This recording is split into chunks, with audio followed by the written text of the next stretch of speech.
Hello, fellow spooky ones. My name is Moon. I am a professional face painter with Loco Loca's Face Painting, and aside from that, I've been a professional painter for about 8 years. While I have done any and every face painting under the sun, my specialty is going to be horror.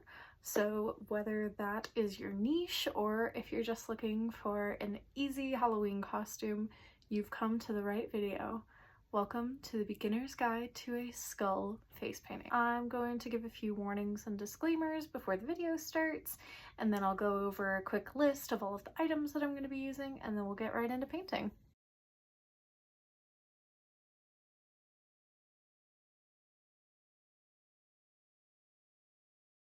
Alright, with all that being said, let's finally get to some painting.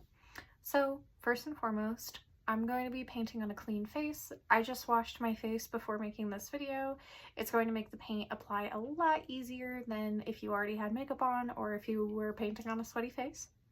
So I'm going to take my coverage white and my half circle sponge, and I'm going to be using this round edge of my sponge to do a full half of my face.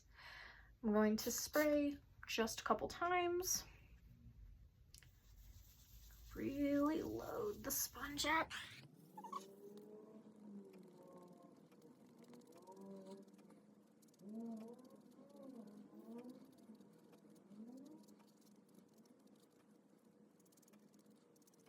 All right, so now for a little bit of the awkward face touching, I am going to kind of use memory here, and I'm feeling where my bone structure is and where the soft parts of my face meet the skull. And now that I've done that, I'm going to go in with my coverage brown, and I'm going to use the clean edge, just the edge of the other side of the sponge. I'm going to very lightly cover that, and I'm going to follow the bottom of my bone structure.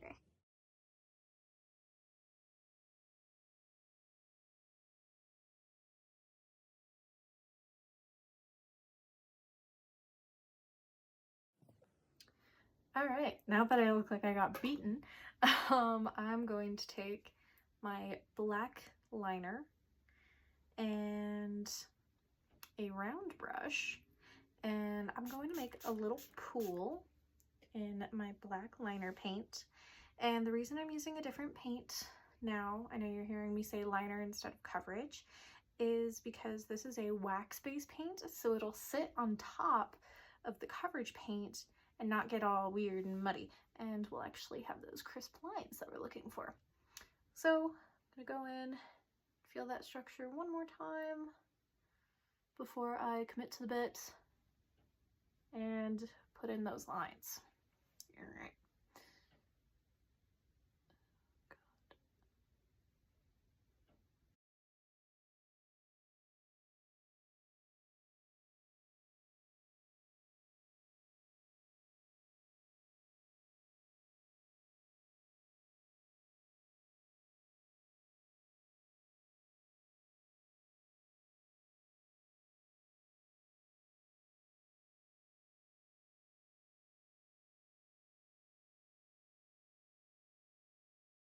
Alright, now that we have kind of a more vague idea of the skull shape, I'm going to make a oval.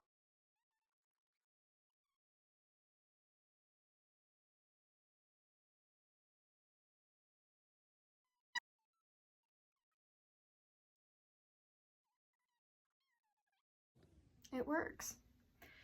So, while all that is drying, I'm going to go in with the coverage black and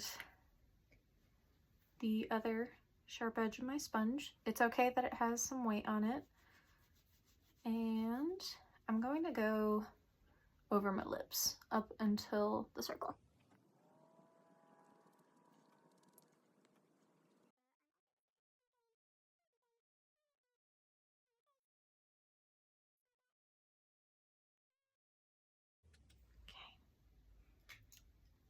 Now, along with smudging, I'm going to take a dry filbert brush and go back into my brown. It's a little damp, just a little bit. Now I'm going to use this to soften up some of these really harsh lines.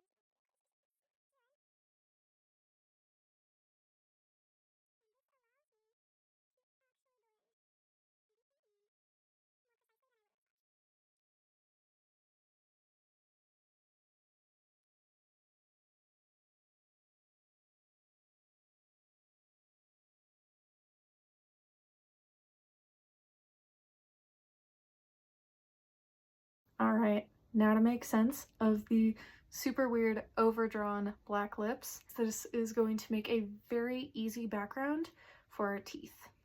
So, I am going to take my liner white and a Flora Flat 6 brush, also known as a paddle brush, and a little pool in my white.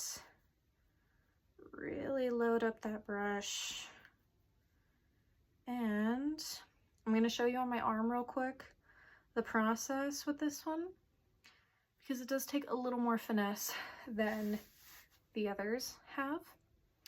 So with a petal brush, what you're going to do is you're going to place just the tip down, sorry you can't really see that, and push flat, and there you go. Boop, boop, boop. The brush does the work for you. So with that, I'm going to place the tip where I want the top of the tooth, i.e. where the tooth meets the gums, and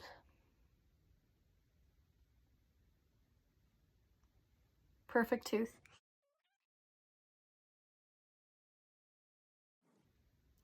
And then for the bottom, to flip it and do the same thing.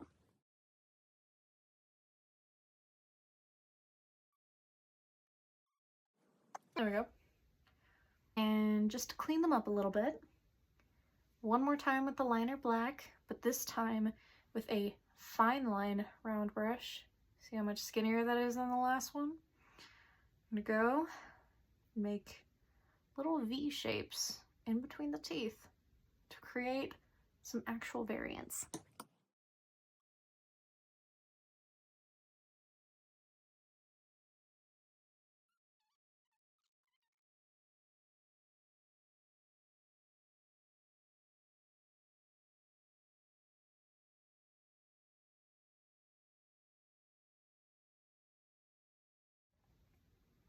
Now, as you can see at the end there, what I did is I was just kind of doing a brushing, a flicking motion, if you will, right here on the edges of the teeth, and that will create more of like a shading and like a fun blended effect.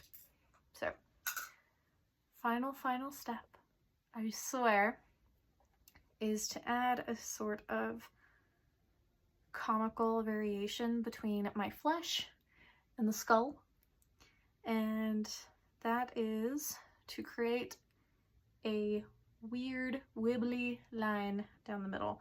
So you're going to use varying pressure, you're going to be squiggly, you're not going to try to make this a neat line. You want it to be weird.